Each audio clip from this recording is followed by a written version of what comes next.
Subscribe to our YouTube channel and press the bell icon to get the latest updates.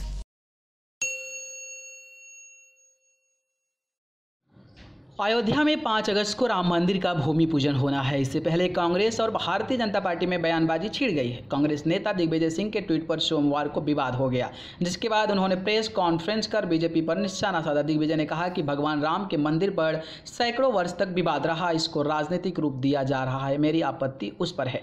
Digvijay Singh ने कहा कि जब पूरे देश में ये परंपरा चल रही है कि हर शुभ काम में मुहूर्त देखा जाता है, अब चतुर्मास चल रहा है और भादु है, तो फिर 5 अगस्त को भूमि पूजन क्यों हो रहा है। उमा भारती को लेकर दिग्विजय सिंह ने कहा कि उमा भारती क्यों नहीं जा रही हैं। मैं उनसे पूछता हूं कि क्या मुहूर्त सही है, साधु संतों को बोलना चाहिए, इस समय वो मौन क्यों है। मैं तो कहता हूं इस पर शास्त्रार्थ होना चाहिए। कांग्रेस नेता ने कहा कि शिलान्यास तो पहले ही राजीव गांधी कर चुके हैं। कांग्रेस नेता दिग्विजय सिंह ने कहा कि आप देखिए कि पुजारियों को कोरोना हुआ, कैबिनेट मंत्री का दुखद देहांत हो गया, केंद्रीय गृह मंत्री अमित शाह और यूपी प्रदेश अध्यक्ष को कोरोना हो गया है, शिवराज और उनके मंत्री कोरोना पॉजिटिव हो गए हैं। दिग्विजय बोले कि अमित शाह जी को कोरोना होने के बाद पूरे केंद्रीय कैबिनेट को क्वारंटीन होना चाहिए, जबकि यूपी कैबिनेट को भी होना चाहिए।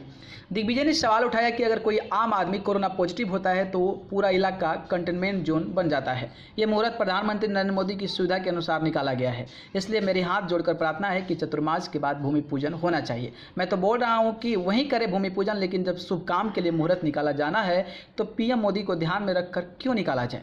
गौरतलब है कि इससे पहले दिग्विजय सिंह ने ट्वीट में लिखा था कि हिंदू मान्यताओं के साथ खिलवाड़ नहीं होना चाहिए और मुहूर्त देख ही राम मंदिर की भूमि पूजन किया जाना चाहिए। दिग्विजय के इस बयान पर भाजपा ने उन पर रोड़ा डालने का आरोप भी लगाया था। न्यूज़ रूम से न्यूज़ लाइव की report. Subscribe to our YouTube channel and press the bell icon to get the latest updates.